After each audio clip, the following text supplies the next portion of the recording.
Salut à tous et bienvenue dans cette nouvelle vidéo. Alors nous allons parler d'un sujet très important qui sûrement vous est très intéressé. Vous êtes arrivé déjà une fois ou à plusieurs reprises de pouvoir demander un prix pour un projet ou pour une solution et qu'après vous vous dites aïe, j'aurais dû demander plus ou encore j'ai pu demander plus. En fait, il est question de pouvoir connaître comment arrivez-vous à pouvoir donner un prix à un projet si vous avez un client qui vous demande à faire pour lui une solution. Comment êtes-vous capable de pouvoir dire ok, pour ces projets je vais demander autant ou pour celui-ci je vais devoir demander autant. Dans cette vidéo je vais essayer de vous expliquer en tout cas l'essentiel à connaître de comment arriver à pouvoir donner un prix à un projet. Donc, reste branché et abonne-toi à la chaîne pour ne pas manquer les prochaines astuces. C'est parti.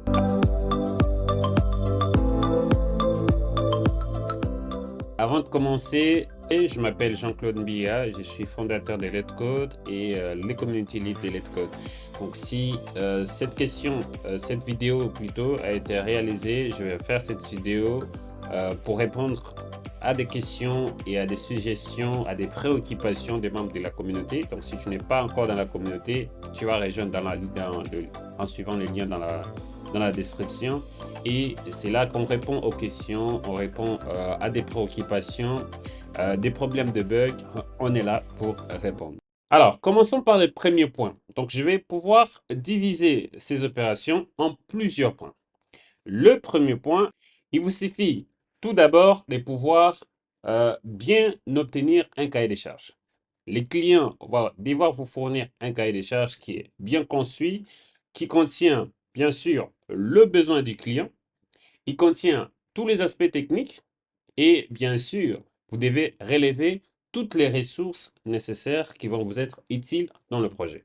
Parce qu'ici, il s'agit de savoir, les clients, il fait quoi au juste? Parce qu'il faut bien savoir déterminer les besoins du client et connaître en détail ce qu'il veut obtenir comme résultat. Parce qu'il peut arriver que vous allez faire une solution, vous allez réaliser un projet qui ne répond pas forcément à ce que le client a demandé. Donc, c'est un point très important au moment où on vous demande de faire un projet. Vous devez avoir un bout de papier ou un document qui répertorie ou qui liste tous les éléments dont le client a besoin dans la solution finale. Ces documents vont vous permettre de déterminer, surtout de déterminer la nature de votre projet. Donc là, on est dans la deuxième catégorie. Le deuxième élément que vous devez savoir. Donc ça dit, nous devons catégoriser les sites. Ça veut dire, avec les éléments récoltés du client, vous devez pouvoir placer les sites dans une catégorie. Vous dites, OK, ce site, c'est un site vitrine, c'est un site e-commerce, c'est une application particulière du client, ou bien c'est juste quelque chose de commun. En gros, vous allez placer votre site dans une catégorie. Et pour chaque catégorie, vous avez la possibilité de déterminer déjà ce qu'on appellera ici le prix des bases. OK? Le prix des bases, ça sera pour vous un élément qui doit être comme une sorte de règle, comme une sorte de limite. Parce que je vais expliquer. Un site vitrine, par exemple, vous devez connaître que les sites vitrines, c'est tout d'abord des sites qui vous permettent de pouvoir présenter juste les informations. Ça peut être une entreprise qui a besoin d'un site web pour pouvoir présenter ses informations, parler de qu'est-ce qu'ils font comme service et en gros avec une page de comment les contacter. Ça peut être une autorité qui a besoin aussi d'un site web pour parler de lui, pour sa campagne et ainsi de suite et comment entrer en contact. Un ONG ou bref, juste un site web qui peut présenter des informations que les utilisateurs ont besoin de lire et entrer en contact avec les concernés. Ici, je ne parle pas d'un site des nouvelles, donc ça veut dire des sites des informations, où on peut publier régulièrement des informations. Là, c'est aussi une autre catégorie.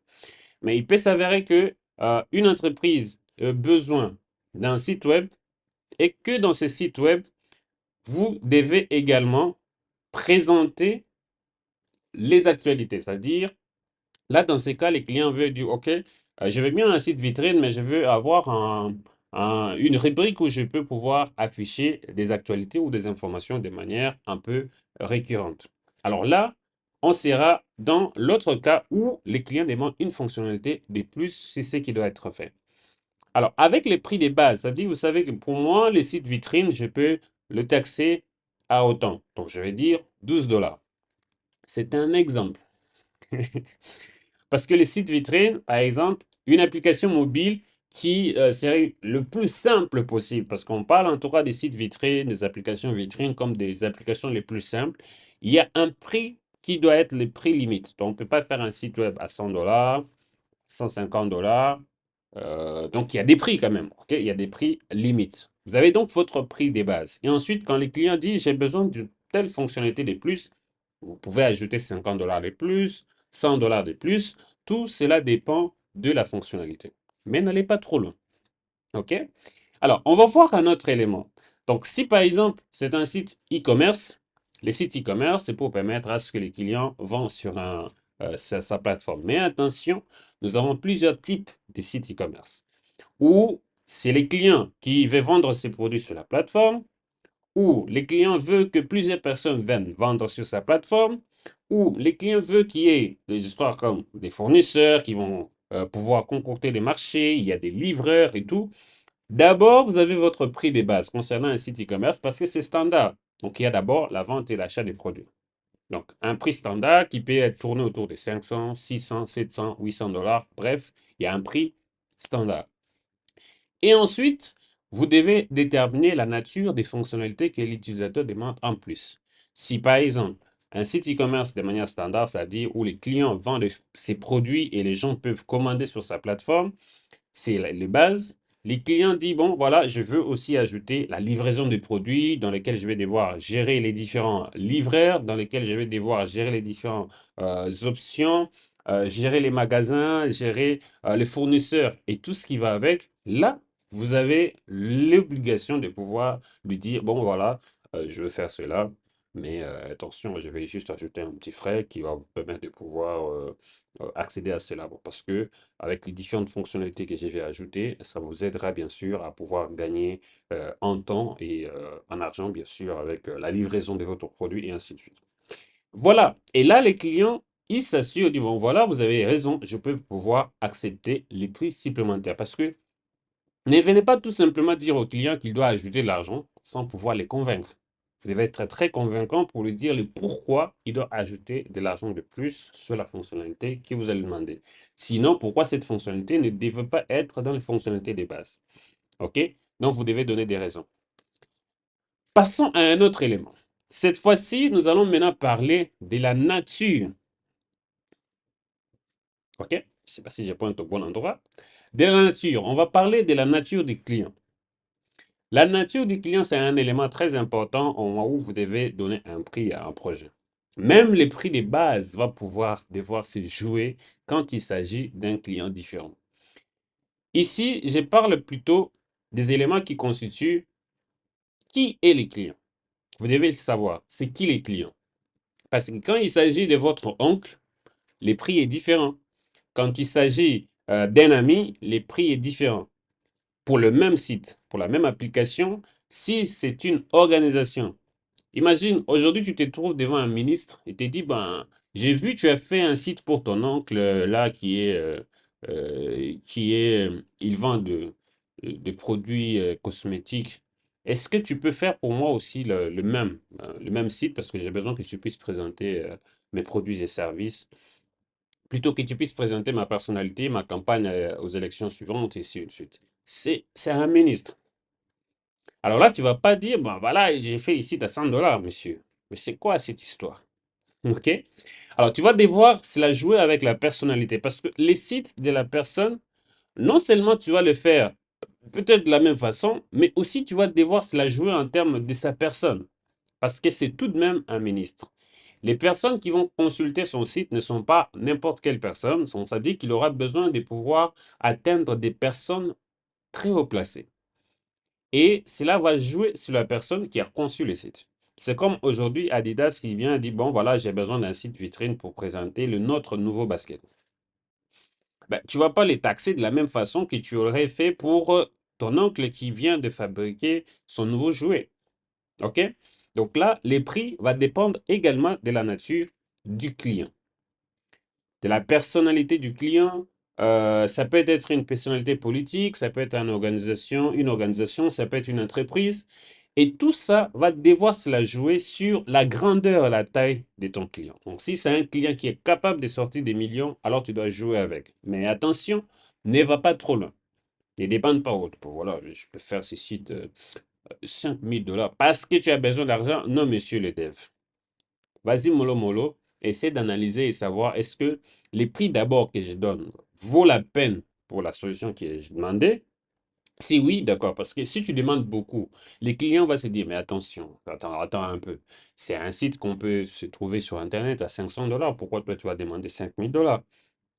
Tu vois, et tout ça, il faut voir, analyser, parce que tu vas demander un prix comme ça, et puis les clients disent, bon, d'accord, on va vous contacter. On t'oublie, mon cher, et puis on va aller chercher quelqu'un d'autre. Alors, en dehors de la personnalité, les clients ou peu importe les clients, il faut savoir également les milieux. OK? Ça aussi, c'est un autre élément. Les milieux est très important.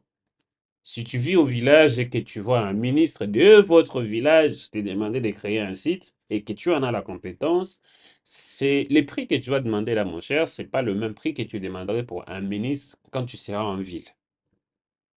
Ou encore, si tu vis même si tu es dans une ville, dans ton quartier là, il y a un vieux dans le quartier qui a une entreprise et qui te demande de créer pour lui un site web et toi, tu veux le taxer de la même manière qu'une entreprise multinationale qui s'est trouvée à Kinshasa, dans une grande ville, dans le métropole. Non. Il faut analyser également cette nature. C'est le fait que les clients qui vivent en ville ont la capacité de pouvoir payer plus de frais, plus de taxes et tout. Mais celui qui vit un peu dans un milieu reculé aura du mal à payer un montant très élevé juste pour un site web ou pour une application web. OK? Ici, je parle de toute solution numérique, hein. Ça peut être un site web, ça peut être une application mobile, ça peut être une solution digitale. Donc, tout est question de savoir où est-ce que vous livrez la solution, à qui est-ce que vous le livrez et qu'est-ce que vous le livrez. Là, nous avons déjà trois choses. Maintenant, viendra après d'autres informations supplémentaires de savoir quelles sont les fonctionnalités supplémentaires qu'il faut ajouter parce que les milliers, les clients et les catégories vont vous permettre de pouvoir définir le prix de base ou encore les prix qu'il faut ou la nature, hein, le prix de la nature du projet. Mais maintenant, si le client veut des fonctionnalités supplémentaires, des fonctionnalités spéciales, que non, moi je veux que là, si le client arrive, que la page puisse faire, je sais pas moi quoi, ou qu'on m'envoie une notification spéciale, ou que ça envoie un IA qui va faire ceci. Ok, d'accord, monsieur, ça, je suis capable de le faire. Mais comme vous le savez, je suis un expert dans un domaine, dans le domaine que vous dites, et je suis bien capable de pouvoir vous implémenter cette solution. Et bien sûr, je vais assurer l'implémentation, la maintenance, et bien sûr que ça va vous servir aussi de pouvoir gagner beaucoup d'argent, ou plutôt que la personne va gagner en visibilité et pouvoir réussir ses business. Et bien sûr, je vais arriver à le faire et vous allez payer juste un petit frais et qui va permettre à couvrir cela. Donc, rassurez les clients que vous êtes capable de faire cela, que vous êtes confiant de pouvoir répondre à la fonctionnalité qu'il demande et que vous êtes confiant, bien sûr, de pouvoir résoudre les problèmes qu'il demande en plus. Les technologies aussi sont des éléments à tenir en compte. D'accord? Donc, si vous choisissez des technologies selon vos compétences, d'accord, et que vous êtes capable de répondre aux besoins des clients avec les technologies, ok. Mais si les clients disent, ah, monsieur, j'ai entendu parler d'une technologie IA qui est très nouvelle ici, je sais pas, on parle de Python, React, je sais pas moi quoi. Est-ce que je veux que vous puissiez utiliser cette technologie-là pour ma solution? Et puis là, c'est à vous maintenant de pouvoir répondre. Oui, monsieur, vous avez parlé de Python, oui, ouais. Ça fait 3 ans d'ailleurs que j'ai travaillé dessus. J'ai déjà livré un projet dans une entreprise et bien sûr, je peux arriver à le faire. Mais comme vous le savez, cette technologie-là, c'est une technologie très efficace et beaucoup de caprices d'ailleurs. Il va falloir beaucoup de configurations, il va falloir que je puisse faire jouer beaucoup de mains et beaucoup de recherches, mais ça va marcher. Ça va bien sûr répondre et je vais pouvoir le faire. Mais pour ça, il faut aussi que ça puisse faire jouer un peu la facture. Mais je vais voir pour que cela ne complique pas trop votre budget, mais ça va répondre à ce que je puisse le faire pour vous. Donc là, dans ces cas, vous rassurez les clients que vous êtes capable de pouvoir faire sa solution et vous êtes confiant. Vous devez vraiment rassurer les clients à qui, la personne à qui il va livrer le projet est capable de le faire et il en a la compétence. Et qu'il serait prêt à ajouter autant d'argent qu'il faut parce que la personne en a la compétence et il peut le réaliser. Donc là, ce sont des éléments de manière globale qui tournent autour des fonctionnalités, qui tournent autour des clients, qui tournent autour des milliers, qui tournent autour de catégories, parce qu'il faut catégoriser l'application que vous voulez taxer. Il faut déterminer la nature de votre client, c'est très important. Mais vous allez me poser la question, il dit, mais messieurs, il y a des gens qui... moi, je peux, par exemple, les clients disent qu'il va utiliser WordPress, et je peux utiliser WordPress, et je peux utiliser du low-code, je peux utiliser l'IA pour générer le code de mon application. Bon, d'accord. Mais ce qu'il faut savoir, c'est que ça, c'est votre secret à vous. Les clients, lui, il s'en fout. Lui, il veut la solution. Donc, si les clients vous disent que j'ai besoin d'une application qui fait ceci, qui fait cela, et c'est à vous de savoir quels sont les outils que vous allez utiliser pour réaliser cette application. Mais les prix ne changent jamais. Alors, vous allez faire ceci. Est-ce que vous préférez tout coder à la main pendant qu'il existe une solution low cost que vous pouvez le faire dans 10 minutes, 15 minutes, vous avez la solution, ou vous préférez coder, prendre 2, 3 jours pour faire la même solution, mais à la fin, vous pouvez avoir le même, euh, vendre votre solution au même prix. Alors, l'idée, c'est de pouvoir, peu importe la solution, les outils que vous utilisez pour produire votre solution au client, les clients, lui, s'en fout. Lui, il veut que la chose marche, fonctionne correctement et qu'il peut répondre à ce besoin. Voilà, donc vous avez appris à pouvoir catégoriser, identifier les besoins des clients. Vous avez appris à savoir quels sont les types de produits ou plutôt les types d'applications de la solution que vous allez mettre en place. Vous savez dans quelle ville ou dans quelle zone vous vous trouvez. Vous savez quel type de clients que vous avez en face. Vous avez relevé toutes les fonctionnalités. Vous avez tous les éléments nécessaires pour déterminer les prix de votre application. Mais il y a un élément très important, la partie la plus importante. C'est pourquoi vous avez vu tous ces changements. C'est vous, ok? C'est vous, les développeurs, qui est au centre de tout ceci. Je vais prendre un exemple très simple. Moi, à mes débuts, je connaissais à peine HTML et CSS, à la limite PHP.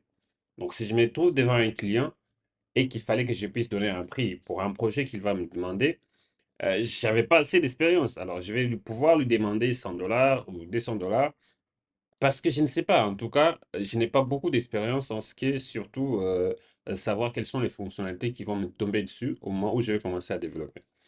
Et je me retrouverai avec un projet au milieu pendant que je développe des fonctionnalités qui me semblent très difficiles à implémenter parce que tout simplement, je ne savais pas que ça allait venir. Et ça fait que j'avais demandé peu d'argent pour ce genre d'application. Ou encore, pourrait que j'ai de la compétence dans un autre domaine et j'accepte un projet croyant que je vais le faire dans mon domaine et après, ça va demander un autre domaine, un autre langage, une autre technologie. Et cela va me demander d'appeler un collègue. Non, viens me donner un coup de main parce que j'ai un projet ici qui ne marche pas. Lui, il te dit non, pour que je fasse ça, il faut me payer autant. Et ça ne tient pas toujours debout avec les montants que tu avais demandé. Et ça crée beaucoup de difficultés. Alors, il faut savoir que le développeur, toi les développeurs, la personne qui va aller demander un marché, tu dois connaître aussi qui tu es devant les clients. Est-ce que tu es quelqu'un d'influent? Est-ce que tu es quelqu'un de compétent? Est-ce que tu as des réalisations? Est-ce que tu es à mesure de répondre aux besoins des clients? Et comment est-ce que tu t'es présenté? Parce que là, je parle ici de personal branding. Le personal branding consiste à pouvoir se vendre. Donc, savoir se vendre. Donc, tu vas te présenter devant les clients, comme ça, habillé en chemise tout à fait simple ou encore en t-shirt. Et tu vas dire, bon, je veux que vous puissiez me payer 4 000 $ pour un projet. Alors, les clients vont se dire, OK, d'accord, on est prêt à payer ces 4 000 $, mais pas devant un jeune comme ça. Il n'est même pas véhiculé, apparemment, il n'est même pas marié. Et puis, on ne saura jamais suivre les 4 000 $. Ici, ça ne réussit pas. On ne le connaît même pas sur les réseaux sociaux, il n'a pas de présence en ligne. On risque de mettre beaucoup d'argent, dans une personne qui est méconfiante. Alors, c'est là que vous devez être très prudent. Donc, si vous voulez concocter un grand marché, vous savez que vous avez un grand rendez-vous et que vous avez vraiment besoin d'avoir de signer un très bon marché, habillez-vous bien. Mettez une veste. Si vous avez un ordi qui n'a que deux touches, les autres sont déjà cassés, demandez un ordi d'un ami, question de pouvoir juste être très présentable. Demandez une veste de votre frère ou arrachez de votre papa, mais question d'être très présentable à ce marché-là pour bien négocier. Parce que la négociation est aussi être bien habillé, être bien présenté fait partie de la négociation. Parce que il se pourrait que vous êtes bien compétent dans ce que vous allez faire, mais il y a une entreprise qui est votre concurrent, une grande entreprise. Et eux, ils en vont l'air bon marketeur. Il est très bien habillé, bon français. Il dit, bon, voilà, oui, nous allons vous faire ceci et le faire, voilà. Il présente très bien les choses. La proposition commerciale, la maintenance, le cycle de vie, comment ils vont pouvoir maintenir la solution, comment ils peuvent apporter ceci, cela. Et toi, qui étais très capable de le faire, et contrairement à cette entreprise-là, qui te présente bizarrement. Alors, l'entreprise, les clients vont choisir en fait aussi ces autres aspects. Parce que ça va jouer sur la psychologie en fait du client. Donc, il est très important de penser sur soi. Travailler, apprenez, il y a des cours sur la négociation, il y a des cours sur la personnalité, savoir avoir un blog en ligne, être présent sur des réseaux utiles, hein. Je parle ici de LinkedIn. Être présent sur LinkedIn, avoir un portfolio, un site web qui te permet de pouvoir présenter tes compétences, tes forces et tout ce que tu sais faire, tes réalisations, surtout les réalisations. Moi, je ne crois jamais à un développeur qui me dit qu'il est développeur full stack ou développeur senior ou je sais pas moi quoi, mais qui n'a aucune réalisation, même pas un Hello World en ligne, ça ne passe pas pour moi. Et donc, faites l'effort de pouvoir, il y a plein de solutions, GitHub Pages, Netlify et les autres, Vercel, qui offrent en fait la possibilité de pouvoir héberger gratuitement des sites front-end ou il y a même des trucs pour le back-end. Vraiment fournir des efforts dans le moyen possible que tu as de mettre en ligne une solution, 2, 3, 4, et les présenter au moment de l'interview, question de pouvoir convaincre ton client ou encore ton employeur, ton futur employeur, si c'est dans le cadre de débaucher un emploi. Donc, l'idée, c'est de pouvoir travailler sur sa personne et de savoir exactement ce que tu veux proposer comme solution, plutôt les genres de marchés que tu veux commencer à concocter. Parce que le premier marché, le même marché, tu peux les concocter à 50 $. Et après, ça sera difficile de commencer à concocter les plus gros marchés parce que tu auras déjà sali ta réputation. Mais si les premiers marchés, tu l'as eu à un bon prix, admettons 500 $, le client est aussi satisfait. Les jours suivants, le même client, si pour le même projet, pour un autre, tu lui dis, ah bon, d'accord, là, 500, c'était juste pour une première fois, mais vous savez très bien que c'est vraiment des choses qui devraient nous mettre à un tel prix. Alors, je proposerais que cette fois-ci, je vais vous les faire au moins à 700, ça serait quand même quelque chose de bien. Mais si c'est un autre client en plus, là, vous serez maintenant en mesure d'être plus fort parce que vous avez au moins une réalisation à lui dire, bon voilà, j'ai déjà fait ce genre de solution et j'en ai l'expertise. Et donc, les clients sera très confiant de pouvoir vous confier le marché à un prix encore un peu plus supérieur. Donc, pensez à vous et pensez à votre personnalité, travaillez sur ce que vous voulez exactement. Allez sur les réseaux sociaux les plus professionnels possibles. Mettez vos compétences en exergue, que les gens puissent être à mesure de connaître qui vous êtes. Euh, et soyez présents dans des communautés pour assister les autres, surtout qu'on sache qui vous êtes. Rejoignez la communauté Let's Code, le lien est en description, de pouvoir connaître. Parce que si déjà nous, en réseau, en communauté, on sait que telle personne est forte dans tel domaine, le moment où il y a des offres et tout, on peut vous faire des recommandations. Donc, présentez-vous très bien dans une entreprise ou devant les clients. Apprenez beaucoup. On s'est dit, travaillez sur vos compétences. Plus vous connaissez beaucoup de choses, plus vous avez la chance d'être en mesure de négocier des gros marchés et des gros dossiers. Il n'est jamais trop tard d'apprendre. Donc, ne soyez pas rapide, plutôt précipité. Ne vous précipitez pas dans l'idée de pouvoir construire une entreprise ou de gagner des marchés chez les clients. Parce que quand vous avez moins de compétences, vous aurez toujours à salir votre métier parce que vous ne ferez pas des gros marchés. Parce que je ne verrai pas une entreprise accepter de donner un marché qui coûte très cher à quelqu'un qui n'en a pas la compétence. Cela arrive très rarement et ça finit toujours mal. Mais si vous avez la compétence et que vous êtes capable de réaliser ces gros projets, vous allez atteindre ces niveaux-là. Et cela arrive aussi de manière progressive. Ne cherchez pas toujours à être déjà au sommet, mais allez progressivement et vous allez voir comment c'est fluide et c'est plus facile. Alors, on est arrivé à la fin de cette vidéo. Plein de choses arrivent, plein de vidéos que je vais encore poster régulièrement. Question de vous donner des conseils et des astuces, que ce soit dans le développement, dans la programmation, les nouvelles technologies, les nouvelles tendances. Donc, n'hésite pas à t'abonner sur la chaîne et de partager la vidéo avec les collègues, tes contacts sur les réseaux. Ça nous fera énormément du bien. Donc, je vous dis à la prochaine. Ciao.